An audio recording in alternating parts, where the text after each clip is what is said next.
देवउठनी एकादशी व्रत कथा। एक राज्य में सभी लोग देवउठनी एकादशी का व्रत रखते थे। प्रजा तथा नौकर चाकरों से लेकर पशुओं तक को एकादशी के दिन अन्न नहीं दिया जाता था। एक दिन किसी दूसरे राज्य का एक व्यक्ति राजा के पास आकर बोला, महाराज कृपा करके मुझे नौकरी पर रख लें। तब राजा ने उसके सामने एक शर्त रखी कि ठीक है, रख लेते हैं, किंतु रोज़ तो तुम्हें खाने को सब कुछ मिलेगा, पर एकादशी को अन्न नहीं मिलेगा। उस व्यक्ति ने उस समय हाँ कर ली, पर एकादशी के दिन जब उसे फलाहार का सामान दिया गया तो वे राजा के सामने आकर गिड़गिड़ाने लगा, महाराज इससे मेरा पेट नहीं भरेगा, मैं भूखा ही मर जाऊंगा, मुझे अन्न दे दो। राजा ने उसे शर्त की बात याद दिलाई, पर वह अन्न छोड़ने को राजी नहीं हुआ।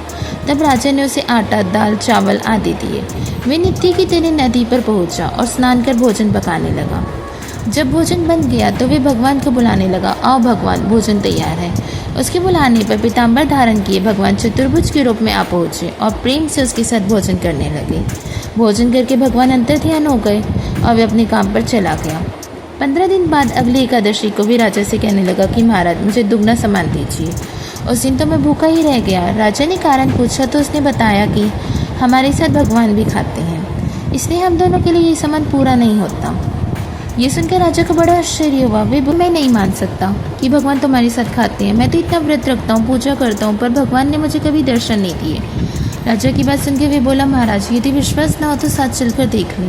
राजा एक पेड़ के पीछे छिपकर बैठ गया। उस व्यक्ति ने भोजन बनाया तथा भगवान को शाम तक पुकारता रहा, परंतु भगवान ना आए।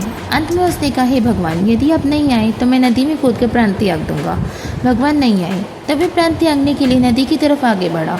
प्राण त्यागने का उसका दृढ़ निश्चय देखकर भगवान ने प्रकट होकर उसे रोक लिया और साथ बैठकर भोजन करने लगे। खा पीकर वे उसे अपने विमान में बिठाकर अपने धाम ले गए।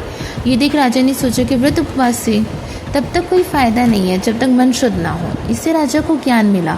वे भी मन से व्रत उपवास करने लगा और अंत में स्वर्ग को प्राप्त हुआ।